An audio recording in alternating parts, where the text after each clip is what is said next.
He's naturally autocratic and imperious. I personally think that there's no benefit for Britain remaining in the ECHR. No benefit at all? No.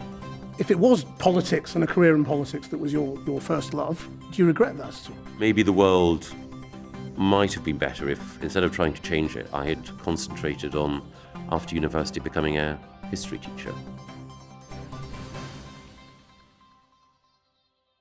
Hello and welcome to Ways to Change the World. I'm Krishnan Giri-Murthy, and this is the podcast in which we talk to extraordinary people about the big ideas in their lives and the events that have helped shape them. My guest this week is Michael Gove, now Lord Gove of Torry in the city of Aberdeen, a cabinet minister under David Cameron, Theresa May, Boris Johnson and Rishi Sunak. He ran to be leader of the Conservatives twice, famously killed off Boris Johnson's first tilt at the top job, but backed him on Brexit, spectacularly falling out with David Cameron in the process in a drama portrayed in sometimes excruciating detail in a book by his ex-wife Sarah Vine. He has now gone back to his first trade of journalism as editor of the Spectator magazine. Michael, welcome. Hi, Krishnan. How did you want to change the world when you decided to go into politics? I thought that it was critically important, having been a commentator and having spent a fair amount of time telling people, including some of my friends, what it was that they needed to do, both to improve the Conservative Party and to improve the country, that when I was challenged, well, if you've got these ideas, if you care so much, do something about it. Not to run away from the sound of gunfire. And in particular, I was uniquely fortunate in that a number of things came together. As you mentioned, David Cameron, as leader of the Conservative Party, was someone whom I'd supported to become leader. He'd been an outsider, but when he was leader, he put me into the job which I, in a sense, couldn't have wanted more, which was to be the shadow and then the real Education Secretary. And for a host of reasons, I think the single most important thing that any politician can do is to equip young people with the opportunity to make the decisions that they want in their lives. And I used a phrase, making people authors of their own life story, which might seem a bit sort of, cutesy or arch, but that was at the heart of what I think is, the single most important thing that anyone can do in politics. So going into politics wasn't the lifelong dream. I mean, you make it sound as if you were sort of dared into it. There was an element of that. And I'd always been interested in politics, precociously so. I wasn't reading Hansard under the bedclothes at the age of 11, but I was always interested in history, in current affairs. And when I was a journalist, even though I was a sort of general reporter at different points and covering a variety of things, and then a columnist who would write sometimes about topics which had nothing to do with domestic politics, that was the main focus. And it was also the case that I had a group of contemporaries from university and beyond who were involved in politics, and I was involved in conversations with them about what I felt would be the right direction for the Conservative Party as a natural Tory, and also for the country to take. So when you talk about making people the authors of their own story, how much of that came from your own extraordinary sort of jump, I suppose, from where you grew up to where you had got to? I think you had grown up in a fairly humble background. Yes. In a fishing family. Yeah, exactly. So I wouldn't want to exaggerate it, but it's certainly the case that I was adopted at the age of 4 months. I spent the first 4 months of my life in care. Obviously, I've got no recollection, perhaps very deep in my subconscious. There may be influences from that time, but so far as I can remember, I remember my parents, who loved me unconditionally and who had adopted me, supported me. So I was surrounded by love and warmth, but they were not people with money to burn, as it were. My dad ran a small business which subsequently ran into trouble, but what they did do was provide the environment and then later on the financial support that allowed me to have an amazing education. And I was very struck by the fact that when I was appointed to be the Shadow Education Secretary, I had a look at what was then the least well-performing school in England. It was geographically, as the crow flies, as far away from the care home that I grew up in Edinburgh as my home in Aberdeen was. It was in the north of England. There, it was the case that only 1% of children got 5 good GCSEs, including English and maths. And it just struck me that a series of pieces of good fortune, essentially, had given me the opportunity to make choices, good or bad, whereas the children who were growing up in that environment and in that school had their horizons narrowed to an extent that meant that they were always going to be subject to decisions made by others rather than by themselves. So why were you a natural conservative? I think there were at least 2 things. And I wasn't always a conservative. I was interested in politics, as I say, from a relatively early age. And when I was younger, I thought of myself as left-wing. How much younger? What age do you mean? So in 1983, when I was 16, I stood as the Labour candidate in the school election. I joined the Aberdeen North Labour Party. I canvassed for Labour then. By the time I arrived... In Michael Foot time? In Michael Foot's time. I arrived at university in 1985, and in the intervening period, essentially for English listeners and viewers, sixth form, for the final 2 years of my secondary education in Aberdeen, I realised that I was in a number of ways naturally small and large C conservative. So everything from the writers that I enjoyed to the way I looked at the world made me feel that, to borrow the phrase from Margaret Thatcher, that the facts of life were conservative. And of course, growing up during the time that Margaret Thatcher was Prime Minister was, I think, for lots of young people, a polarising point. Whatever subsequent political views they had, it was a time when people were invited to choose sides. And when I went up to university, it was the miners' strike. And so for many young people, it would have naturally been the case that they would have felt, if not radicalised, certainly strongly identifying with the left.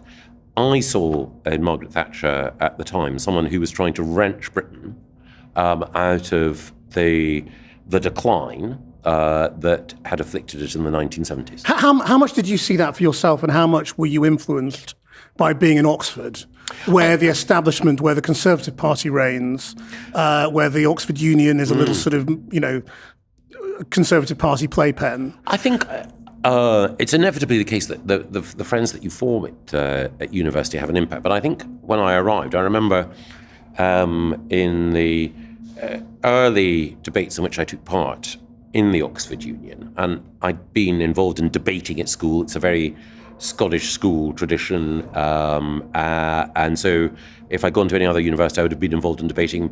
Oxford, the natural home of debating is the Oxford Union, and as you say, it's much more than a debating society. It's a playground for aspirant politicians. But when I arrived, I remember that the positions that I took in those debates were conservative already before I, knew many of the other undergraduates there or the lie of the land. Curiously, at that time, the predominant political flavour of Oxford was SDP Liberal Alliance. Yeah. It was a centrist wonderland rather than a sort of predominantly Tory environment. But it was the case that there were people who became my friends at that time, who subsequently obviously featured in Conservative politics, most prominently, of course, Ed Vaizey, who was a direct contemporary of mine, who's been a lifelong friend, and who, of course, went into Conservative politics at the same time. I suppose I'm asking because Sarah Vine, your ex-wife who sat in that chair, has talked a little bit about how she felt you as a couple were sort of slightly seduced by the glamour of the Cameron court. Oh, yes. And I wonder whether the same thing happened to you in Oxford and that you were slightly seduced by the Conservative philosophy because you saw people who were glamorous and powerful and rich and part of the establishment, and you weren't. I think it's probably the case that I wasn't. I think, in fact, I definitely wasn't. I think that if you come from Scotland or almost any other part of Scotland, then you are at one remove, curiously, from the English class system. I wouldn't want to exaggerate that, but I think that there is a sense that you are looking at the particular dynamics that operate there in a slightly different way. And the school that I went to in Scotland has its analogues in England. The equivalent of a sort of merchant tailors or haberdashers, a merchant school, which has aspirant middle and lower middle class parents and children from a variety of backgrounds, but they tend to be not naturally establishment figures, but meritocratic. But it imbues, I think, students from that background with a sort of belief in hard work and aspiration overall. So I think that was the mindset. But also, I think that some part of my conservatism is, and I know this sounds poncy, but is aesthetic. So there are things from my views on architecture to my taste in music, which are, very old school, and that needn't necessarily. This is post hoc rationalisation, isn't it? Turn you into a political conservative. I think it's one of the reasons why I became or realised I was more conservative when I was 16, 17, 18, is that the the fiction writers that I enjoyed had a conservative temperament. Whether that was Jane Austen, Evelyn Waugh, Anthony Powell. And so it's a way of looking at the world. It's a temperament, it's an attitude, which I think helps to explain things. And of course, one of my heroes, whom I subsequently had the chance to meet, Roger Scruton, was also someone who came from a lower middle class background. In his case, he was an English grammar school boy. And his conservatism, I think that's one of the reasons why his work spoke to me, was of course partly political, but it was also, when it came to everything from nature and the environment to architecture and music, it was aesthetically conservative. So did you have a vision? I mean, you've spoken very specifically about education, but did you have a broader vision of how you wanted Britain to be in a way that it wasn't, how you wanted to change it? Yes, going into politics. Yes, so I think it's important to appreciate that. Obviously, there I was as a student between 1985 and 1988. Then I subsequently went into journalism, into reporting, and it was only later, in 2004, that I applied to become a candidate, and in 2005 became an MP. During that period, I was reporting on and friends with people in politics.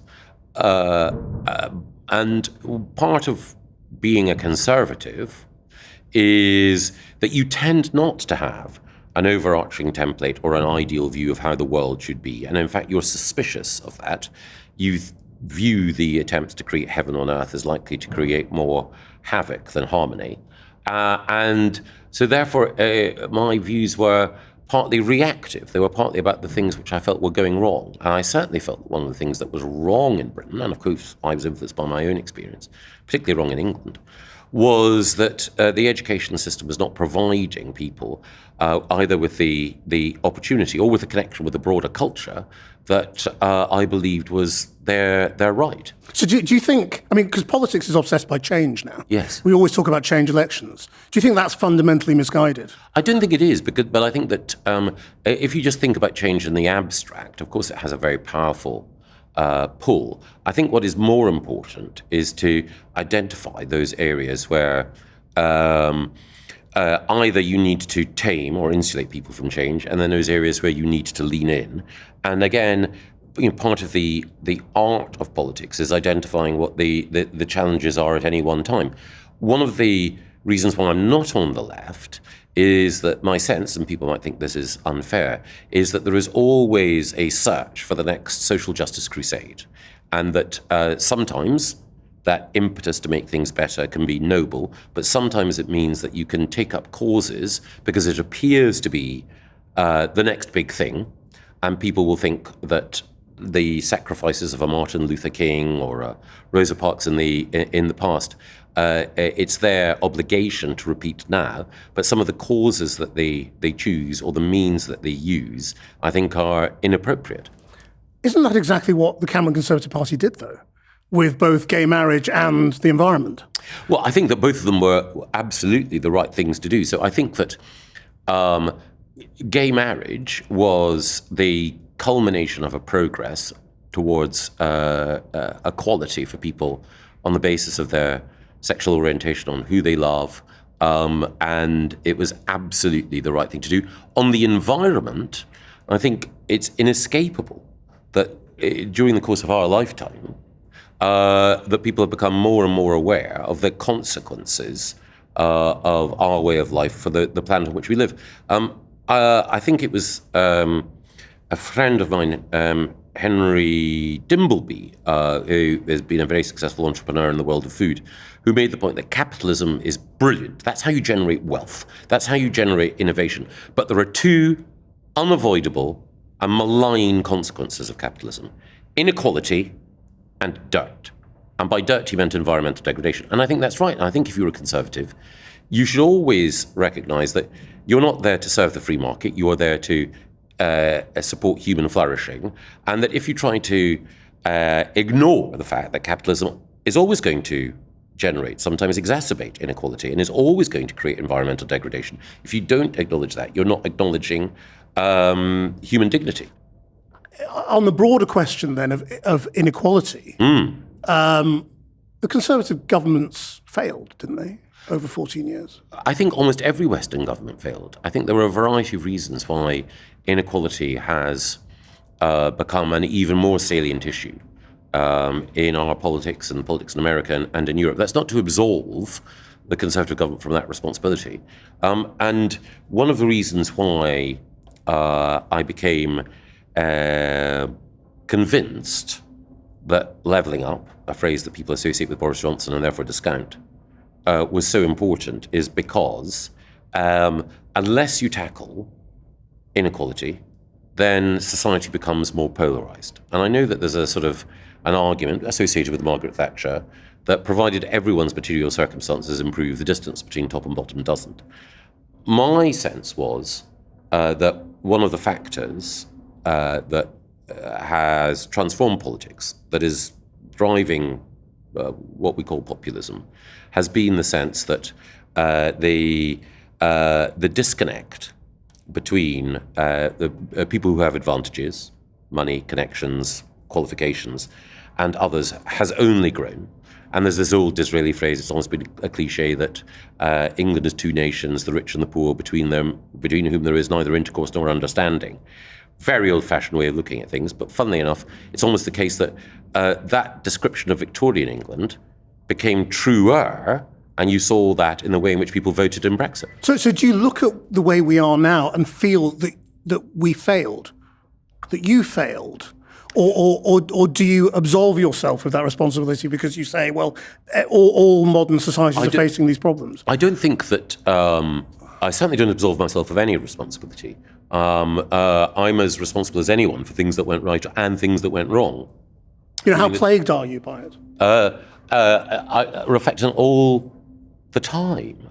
But I don't think that there is ever such a thing as a perpetual victory or an enduring success in politics. You know, one of the things that makes me conservative is the belief that there will always be new problems and new crises that emerge. And again, one of my other favourite cliches, out of the crooked timber of humanity, no straight thing is ever made, which is all a way of recognising that while it's great to dream and to conceive of a better future, it's always the case with human beings and with politics and a democracy that things are messy, compromised, and often fail. I mean, your big achievement beyond continuing the education reforms will obviously be seen as Brexit. You were a key face, pillar, intellectual backbone of the Brexit campaign. When you look at the economic impact of Brexit, almost 10 years on, and you look at the impact on what you've just been talking about, yes. Inequality, you know, do you understand why people feel Brexit's been so damaging?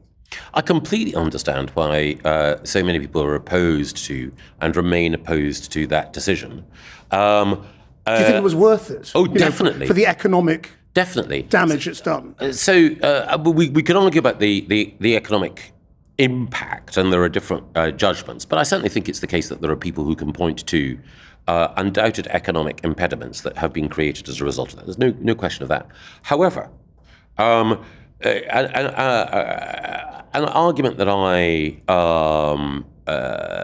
think has some weight that another person used first is that for almost the first 40 or 50 years after Ireland became independent, after 1922, Ireland lagged further behind the rest of what had been the British Isles economically.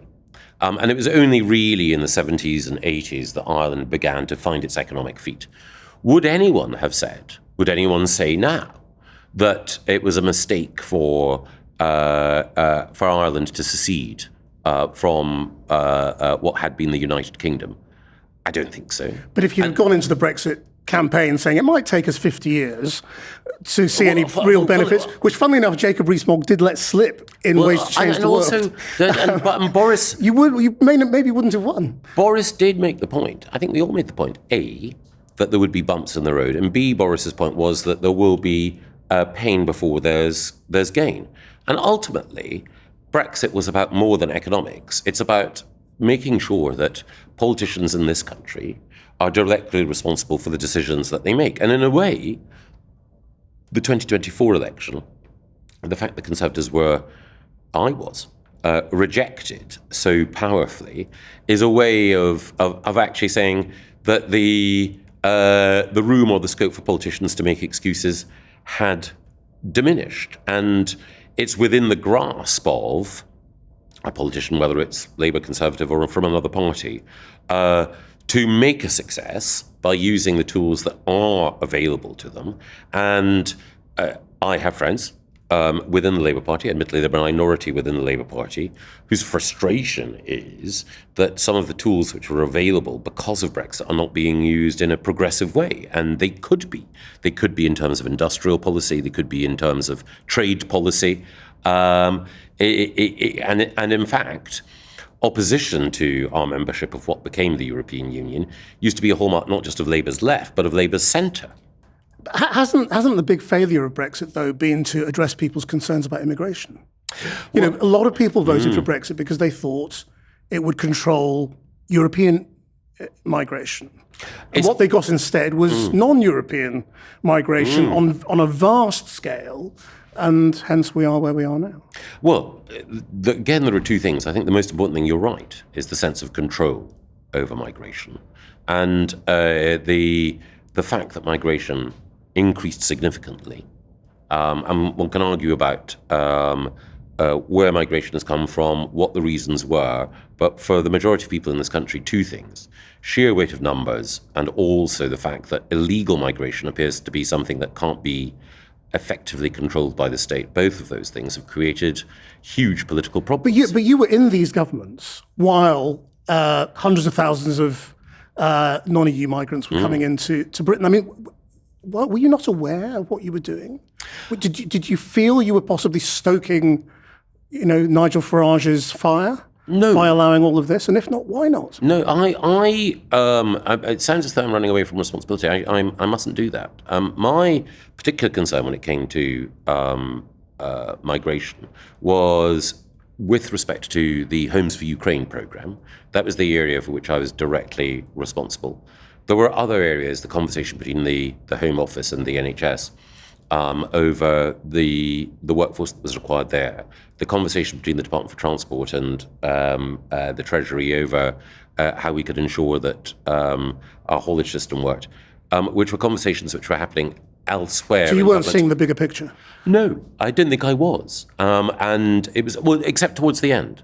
So I do remember before Robert Jenrick resigned, there were conversations, not about Rwanda, which of course was the deterrent scheme that he felt was not being implemented properly, but about other steps, which were subsequently taken by James Cleverly, actually, to tighten things, where I did believe, and do believe, that action was required. But I must be held responsible for not being sufficiently vigilant in that area. The only, excuse, if excuse it is, that I would offer is that it is...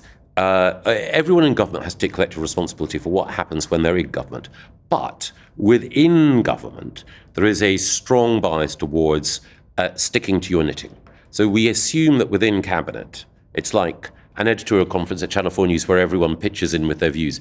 Actually, it tends to be the case that cabinet will hear from the lead minister in one particular area, and detailed cross-examination of what he or she is doing is not encouraged in that environment.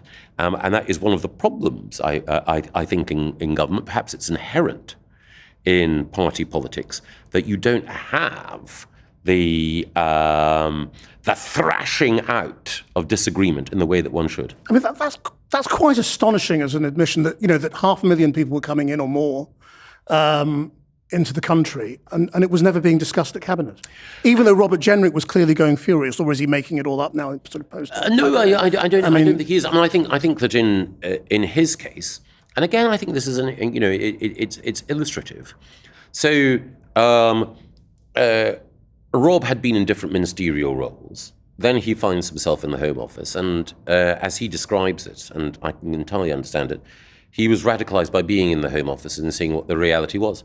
The figures about the scale only became clear to many almost after the fact. So what you had was an accumulation of individual decisions on care workers, on other areas, which led to the significant increase in numbers that we had overall. And I should have been more vigilant, and my only excuse is that my job at different times was either dealing with COVID or then dealing with levelling up, housing, building safety, and so on. So let's talk about reform then, because that's where this has all led to, isn't it? Do you think Nigel Farage is in a good position to be Prime Minister? I think that the concern over migration is only one aspect of reform's success. I think that Nigel Farage has big one. Has a 40% chance of either leading or being in a government.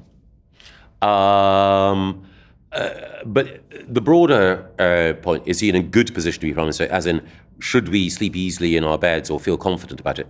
No, because, and here I don't want to sound like a licensed Tory attack dog, because I think one has to appreciate, Nigel Farage's significant achievement in taking his party to this position.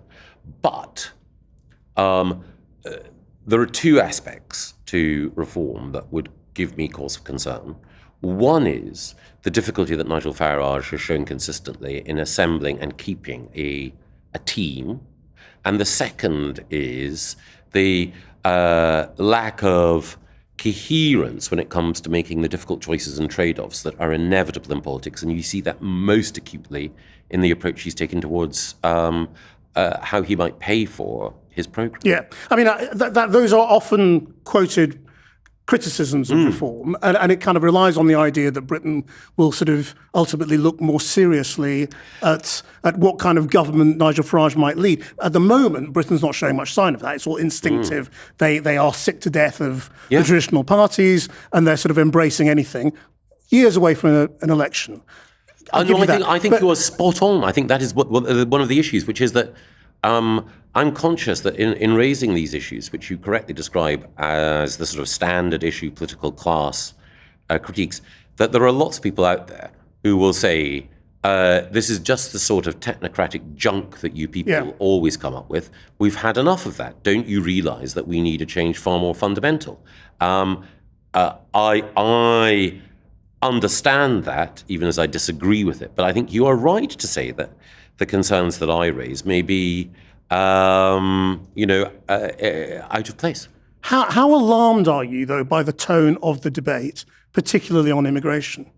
I'm alarmed by the tone of the debate in lots of areas, and certainly on migration, and more particularly, and this is less an issue, I think, with any of the, politicians involved. It's more with commentators online and elsewhere who have an influence on the political conversation. There was a recent conversation about online about whether or not Rishi Sunak was English. Yeah, I mean, it seems to be bleeding obvious that he's English,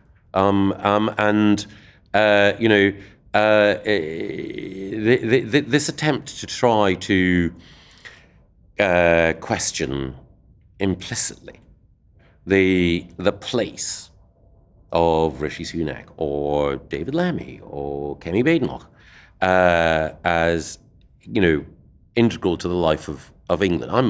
I'm not English. I'm Scottish. I'm British. But you can't imagine the England football team if you applied the test that some people are applying, which says that Rishi isn't English. And so I do think that there are some voices that feel emboldened in talking about culture and identity in a way which, instead of being, as is sometimes required, honest and discussing uncomfortable truths, seems to be closer to be seeking to divide rather than to offer appropriate challenge. I mean, it's working for reform in terms of dividing, but the Conservatives are at it as well. I mean, Robert Jenrick is talking up the dangers of undocumented migrants, asylum seekers in this country, the threat to societies, the decency of people who are protesting against this in places like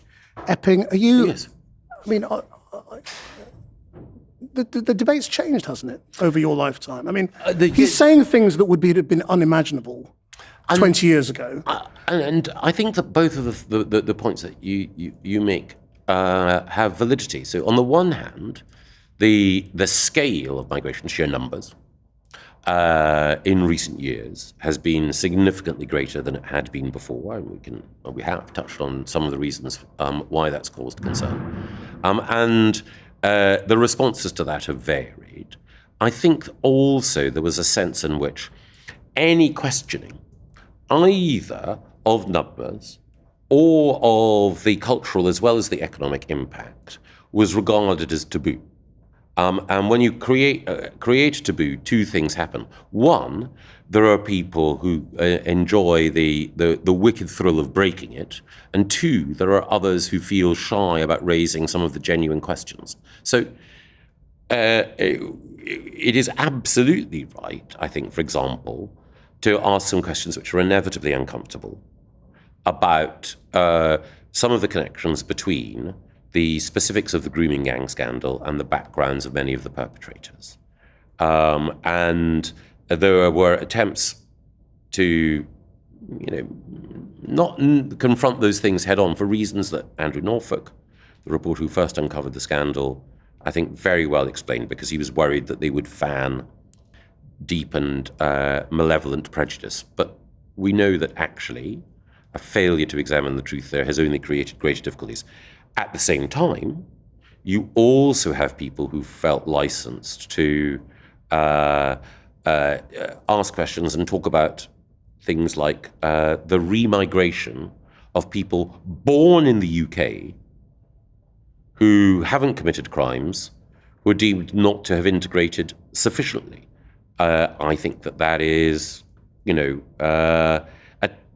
a terrible thing. But what do you think about the current panic around asylum seekers, illegal immigrants, call them whatever you want, coming into Britain and being put up in accommodation? Robert Jenrick is calling them a national security threat and stoking up the possibility that they're involved in crime and sexual crimes. Well, I think... What do you think of all of that? So I think that we are sometimes over-anxious. We have to recognize, of course, what politicians and what commentators say will help move and influence public debate. But in a way, it wouldn't matter what Robert Jenrick or Nigel Farage or anyone else said. The experience of people in Epping has been that they feel uncomfortable about that change. We might think that they're wrong. But it's not. Do you think they're wrong? I completely understand why they feel as they do, because they feel that there's been no effective consultation, and it's also been the case. As there never would be consultation. That's a really weird one, isn't it? Because people are never consulted about these sorts of things. They're consulted at election time. That's when you can consult the people. But I think there's a broad. But it goes back to your earlier and I think very correct point about. This being a change that comes on top of a sense that the level of migration into this country had been greater than people had willingly given consent to. And it's also the case that there are particular challenges if you have a group of young men in any environment like that who don't have the... what's the word? The guiding influence of a family or other structure around them. So do you think all the main political parties are going to have to be tough on immigration now? I think the public clearly feel, and for entirely understandable reasons, that the rate and pace of change is unsustainable. And I would want to see an approach which didn't attempt to belittle or gaslight even the concerns that people are expressing, but by addressing them, also ensured that what you don't have is the exploitation of those concerns by people who have a more wicked agenda. And here, but they are being exploited, aren't they? In truth, I mean, immigration has been weaponized as an issue in British politics. It is the issue in British politics right now. I don't think it's the issue. I think fundamentally the cost of living and the economic plight of the country. It's the issue driving reform. But it's certainly increased in salience and importance. It certainly governs a lot of our conversation. But you can't say to the country that this is a concern that has been somehow magicked into existence by politicians as sorcerers or hypnotists.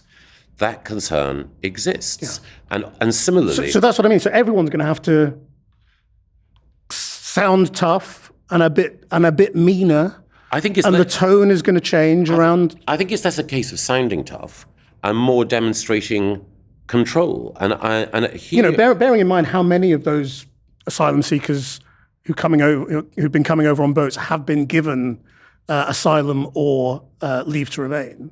Their claims have been accepted, that they are, most of them, from countries that they can't go back to. Well, again, the point has been well made. If everyone who had a legitimate claim to asylum because they were living in or seeking to flee from a country where they had a well-founded fear of persecution came to the United Kingdom, we simply could not accept them.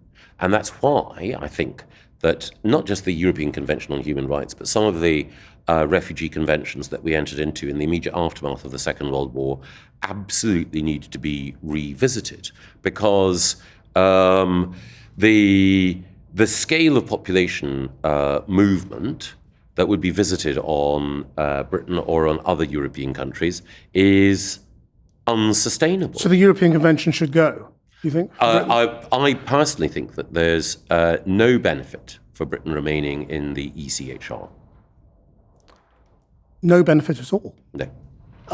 Because Kemi Badenoch doesn't think that, does she? She's conducting an exercise. And she was your protégé at one point. Well, I don't think... I think... I completely understand that's journalistic shorthand for we work together and I happen to be older. No, nobody pushes Kemi. No, the thing is that she is nobody's protege. And she quite rightly, because she's hoping to be Prime Minister, if she were here, would make the point that you can't just wish it away like that. There are very, very difficult issues, including the interaction between the ECHR and the Belfast Agreement. But... I think that in the same way as it's important for politicians to be directly accountable for some of the economic decisions that they made, simply saying to the country, we can't do that because of the ECHR, is fundamentally placing strain on democracy, which leads to people saying, well, if that's the situation, let's burn the whole system down. The system has to show that it can adapt, change, and evolve, or it comes under strain because it's so brittle. Do you think it's possible we are seeing the end or a long intermission for the Conservative Party? If things carry on as they are and reform continues to sweep everyone aside, is this a major moment in the history of British politics? I think it's literally impossible to predict, because you have a 4, potentially 5-party system with the emergence of the Jeremy Corbyn Zara Sultana movement, and indeed the existence of the Green Party, and the potentially incredibly charismatic leadership of Zach Polansky of the Greens, you have a situation where the traditional expectations that you might have an even or two or a three-party system are thrown into a greater degree of doubt. So I think it is just impossible to know. It is entirely possible, people might think this is unlikely, but it's entirely possible that you could have the Conservatives on 30% at the next election and securing a majority because of the fractured nature of the landscape. I mean, people look at the current Conservative Party, and you could easily build a case to say, this is Michael Gove pulling the strings.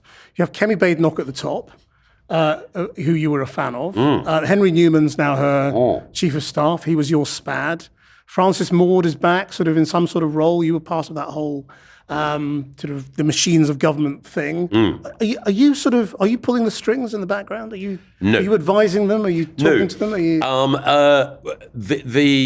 During the time that I was in government, particularly towards the end, one of the caricatures that was drawn was that I was some sort of Uber Machiavel or Torry Mandelson. You'd like to be, wouldn't you? Really? No. I actually think it's unfair to Peter Mandelson as well. But inevitably you have friends and acquaintances who are there in politics, whose career in politics continues after you. But no, the caricature was generated by people who just happened to disagree with some of the things I believed in. But might you go back? I mean, is your time trying to change the world over, and are you enjoying journalism too much, or could you go back if they said come back and help us? I love journalism and writing, and I've got no intention of going back into politics per se. If I thought that there was something that I could do in areas that I cared about, whether that was education or the environment or criminal justice, where I could add value, then I wouldn't necessarily say no. But politics takes a lot out of you, and I don't think being involved in, political office again would be a good thing. One of the things your ex-wife Sarah said to us when she was here was that you weren't very good at being your authentic self as a politician. Perhaps one of the reasons why you divide people. Some people think you're great, a lot of people don't. An awful lot of people. And to what extent do you think that's true? That, maybe you're not a very good politician. Maybe if more people knew my authentic self, maybe even more people would dislike me. All politicians to an extent put armour on. One of the books that's most fascinating about politics is Tony Blair's memoir, The Journey. You don't necessarily need to agree with his politics to find it absorbing and honest. And he describes the situation in his final term post-2005, where he would somehow feel that he was floating above this figure called Tony Blair and look down, and there was him, the individual, and then the figure who was seen as Blair. B. Liar, the architect of the Iraq catastrophe, or whatever it might be. If you're in politics for a while, then even if you're not a principal player, not prime minister, but you're around because, then people form a view. And I think it's the case that almost inevitably, for almost all people in politics, there will be a disjuncture between the armour that they have to put on for political combat and the person that you see when they take the armour off. And do you find it difficult, hurtful? I think I used to, but I think that, and obviously I'm out of it now. Yeah. But again, were you prickly about it, defensive? You grow used to it. So, of course, it's the case that criticism of whatever kind, or things going wrong, or adverse circs, can have a lowering and dispiriting effect on you. And there were definitely certain moments when I felt profoundly down about things, but over time, it either overwhelms you and you quit, or you develop a thicker skin. And developing a thicker skin is not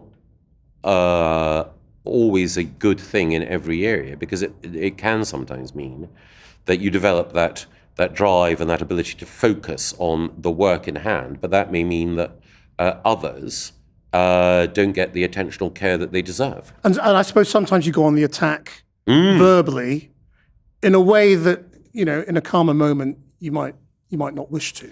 Yeah, I mean, think, do you regret some of the sort of more aggressive I'm trying to think. statements you may have made? Or I'm sure there must be some, but either the reality or the manner of them. But do you think you did that? I mean, whether you can think of an example or not, I suppose, does politics force you into a personality? Yes, it does. That means you go on the attack in a way that you probably don't really believe? I remember early on, just after David Cameron had become Prime Minister, and I was part of the team that was helping him to prepare for Prime Minister's Question Time, I said, maybe we shouldn't take such an aggressive approach. Maybe the right thing to do is to lower the temperature and to turn it more into a conversation. Then people will look at the Conservative Party again. David is exactly the sort of person who thrives in a conversational environment. And George Osborne looked at me as though I was mad, and he said, "You don't understand. Prime Minister's Question Time is gladiator. It is kill or be killed. If you go in there and try to start a conversation, you will end up as roadkill. And that will demoralize your side. That will lead to the others being able to do what they want in every realm that they want. You have an obligation to be your side's champion in that environment." Now, Prime Minister's Question Time is, of course, the most gladiatorial aspect of politics. Almost everyone would rather that politics could be more conversational or more consensual, at least some of the time, but it's in the nature of politics, everywhere, that there is an element of competition, and it has an adversarial quality. It might be nicer if everything were more, I hesitate to use the word gentlemanly because that's gendered language, if everything were more civilized. But that's inescapably the nature of politics. I mean, is that also then the thing that explains your worldview, your foreign affairs view? Because you've always been a very, I suppose right-wing is a difficult way to express it, but no. You were one of the last people to defend the Iraq War when Labour MPs wouldn't. Yep. You are out there now again defending Israel. Yes. And taking the Israeli government line on things when very, very few people will, even in the Conservative Party. Is that really just about strength then, about presenting strength in the world, that's the most important thing? No. So there are two things. The first and most important when it comes to my instinct is I have a natural tendency when I see a cause which I think is right, which doesn't have representation, to want to make the argument for it. So there are, both. But these were not sort of, the poor minority. Well, no. Arguments. They were the things that were being done. No. And are being done now in Israel. And they don't need you to look after, to come to their defense. This is the thing. How many people are making a case at the moment that is supportive of Israel? I mean, and how many people were, making a case that was in any way sympathetic to Tony Blair's reasoning over Iraq? My view on Iraq has changed over time, but you are absolutely right that I was very sympathetic to the Blair case, as I am now very sympathetic to the position in which Israel finds itself. So, and there aren't many people who took those views. But the broader point about strength, it's not that I'm a worshipper of strength in geopolitics. Quite the opposite. It's because I recognise that in the realm of international affairs, there are so many actors that are prepared to behave amorally that I think it's important to be aware of that dynamic. So I won't rehearse all of the arguments now because people can hear them elsewhere, and I will make them elsewhere. But I think there is a fundamental misunderstanding of how Hamas choose to operate and the constrained nature of the decisions that Israel has. So I'm more than happy to go on any platform in order to run through those arguments and to have people Let's not run through it, but let me just ask you one thing about the current conflict, which is people are obviously horrified by the images of dead children, starving children right now. Right. And your response when challenged about these things tends to be, well, blame Hamas, which is what the Israeli government says. Yes, I when you look at that. those images, what's your human reaction to them, given a lot of them are the result of Israeli bullets and Israeli blockade? Well, I believe that the suffering of the people of Gaza is due overwhelmingly to the actions of Hamas. No, I know that's what you think intellectually, but I'm saying emotionally, how do you respond to what's going on in terms of the killing? I think that it's horrendous that the people of Gaza, and indeed so many people in the Middle East, so many people in the world, live under regimes that are so scornful of human life and don't believe in the importance of individual dignity, or who don't care about the people who they exercise power over.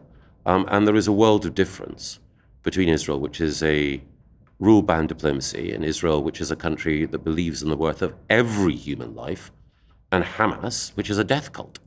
Let's just briefly talk about Donald Trump then, because you've met him, you've interviewed him. Yes. Do you think he's a threat to democracy? I don't think he's instinctively a Democrat, but I think American democracy is robust enough to deal with him. Right. I mean, do you think he's shifting the way democracy operates in America? I think His autocratic tendencies he winning out in some ways? He's naturally autocratic and imperious. But then so were, though he was a much more noble figure, FDR, so was at different times Abraham Lincoln and Andrew Jackson. It doesn't worry you then that he is that way? The type of conservative I am would mean that the type of American president that I would like to see is a classic old school Republican.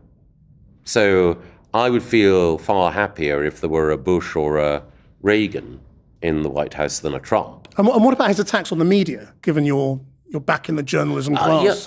So I think, again,